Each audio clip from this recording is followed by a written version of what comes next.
What's going on? It's Khalil from Who Stole the Map. I created this platform because it's felt like for years we've been chasing a success that hasn't been realistic for the majority of us. We've been told work hard, study hard, graduate, get a good job. Those are all great things, but are we really looking at the entirety of the situation of student loan debt in general, AI, various things that are changing the way that we should approach life today? I think the map was stolen from us ultimately, and I believe we need to draw a new map. So how do we get there to this new destination without a compass? So this podcast is supposed to be that compass, finding us a new route to get there.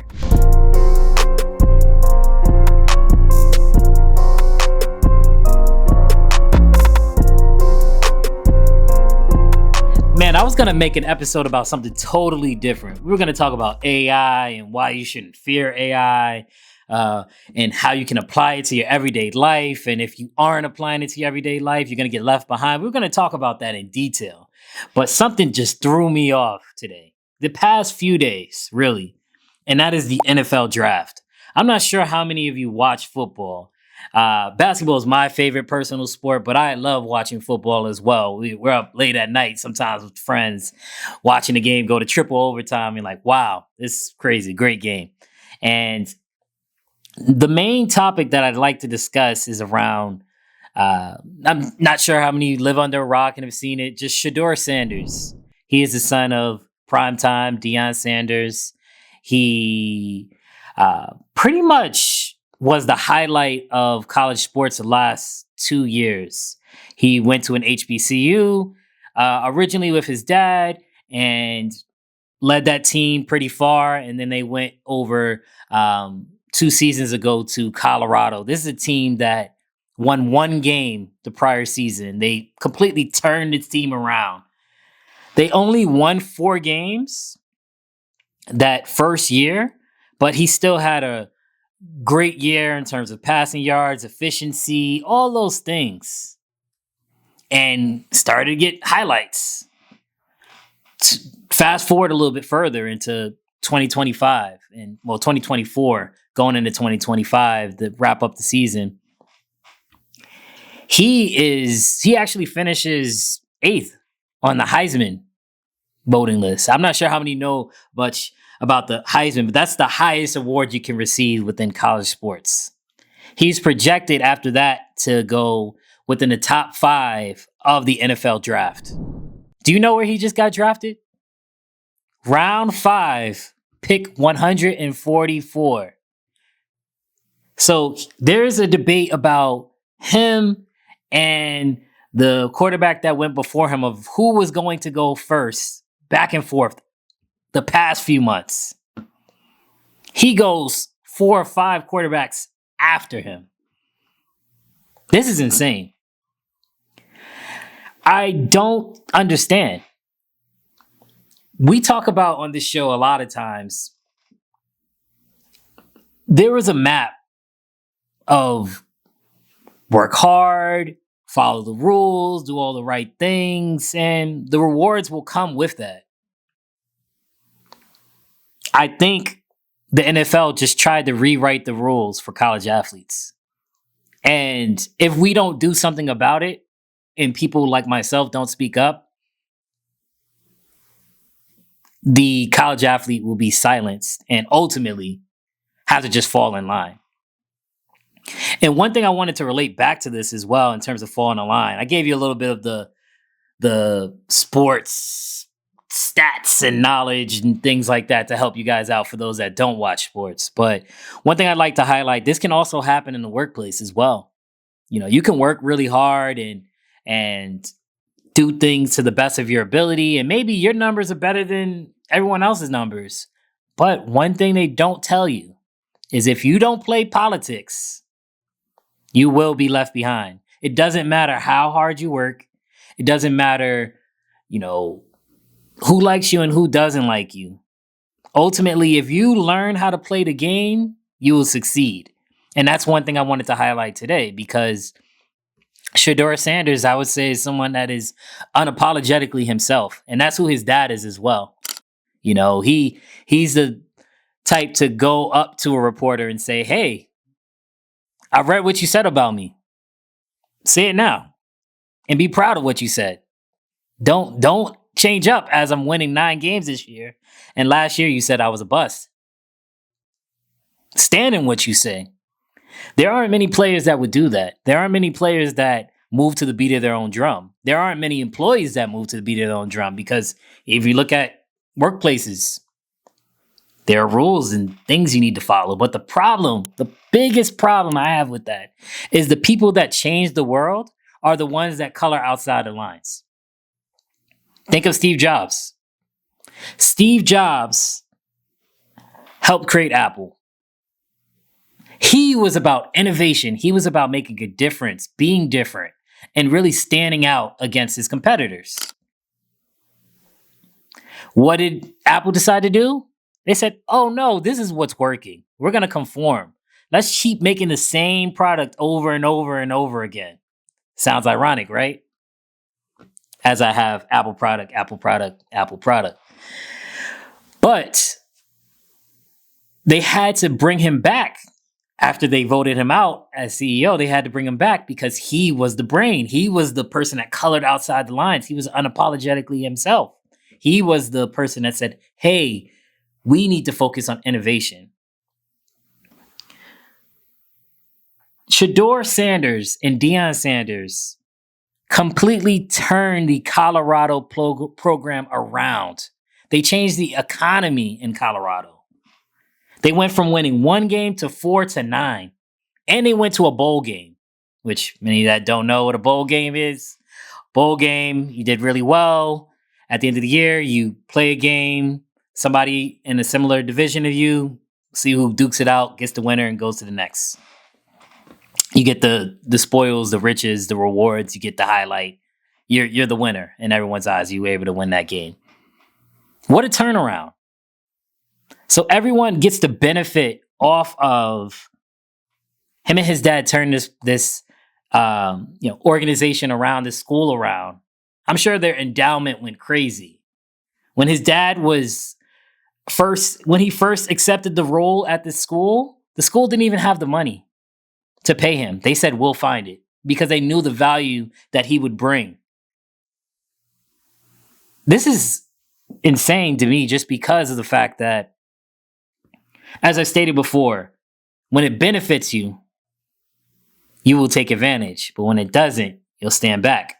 And the conversation that really bothered me specifically about the Shedeur situation is it went from, oh, he's overhyped.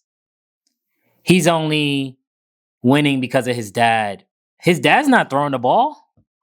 His dad doesn't have to get hit. He was literally the most sacked player in college football because, as I stated, this team won 1 game 2 years before.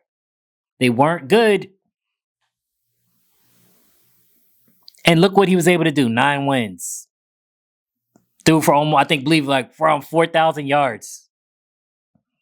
That, to me, it's really frustrating because then the conversation, as he was getting passed over, switched to his attitude. And they started looking at things like, oh, he didn't participate in the combine.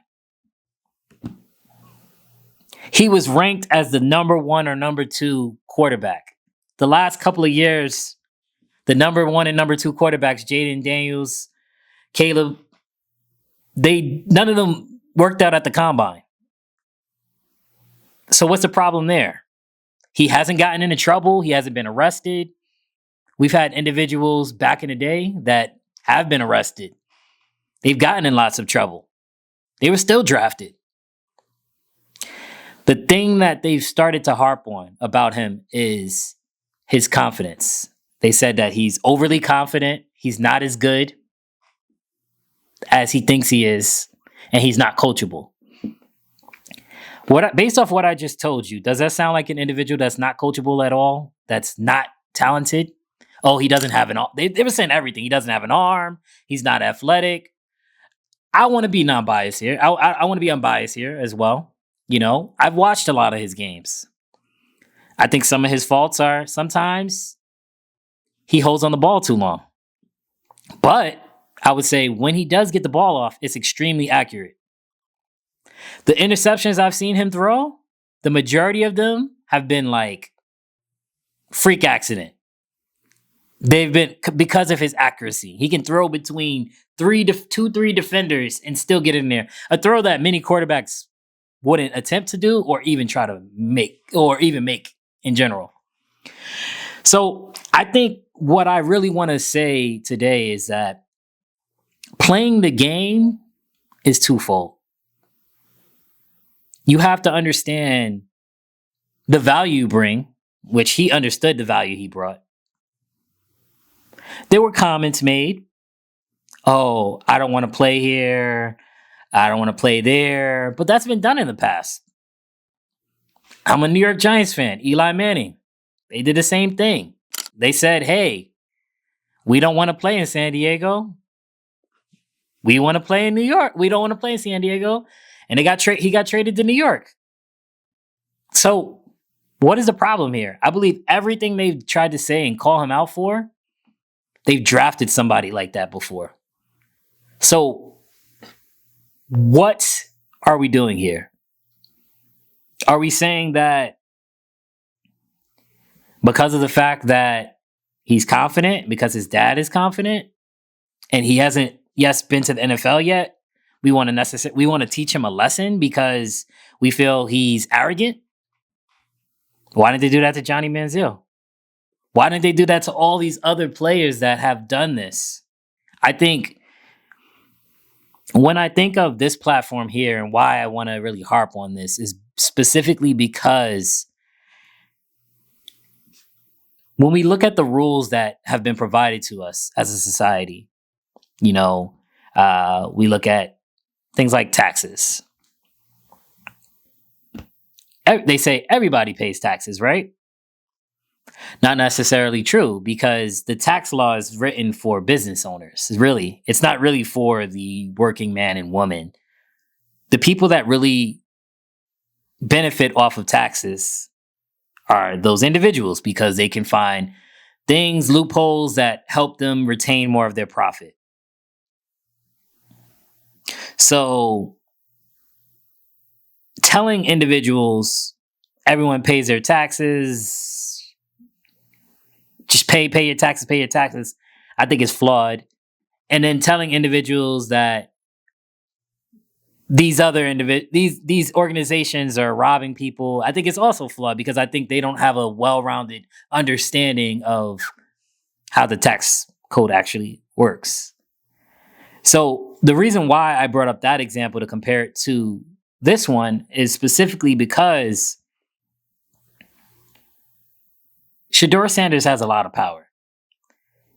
Him and Bronny James were some of the highest paid athletes in the country. They had that, which means they also have some of the biggest amounts of influence, which also means that they have power. I was talking to a guy over here the other day about the NFL versus the NBA. One thing about the NBA, it's a player-ran league. They have a lot of power. They vote on, they sit down with the owners. They actually sit down as business partners and try to figure out how they can kind of meet in the middle. The NFL is not like that. The NFL is more of like, get in line. It's like a fraternity. Get in line. This is the crest. Don't go against the crest. If you go against the crest, you're going to be out of here. And I think it just really frustrated me because what are you trying to say? Are you trying to say that this individual has all the accolades, he has the talent, but now because he's not fitting into the script and the mold that you want him to be, you're going to make him suffer? I think that's wrong. And I think just applying it to life and other areas, I think we need to call these things out and also understand how to navigate them.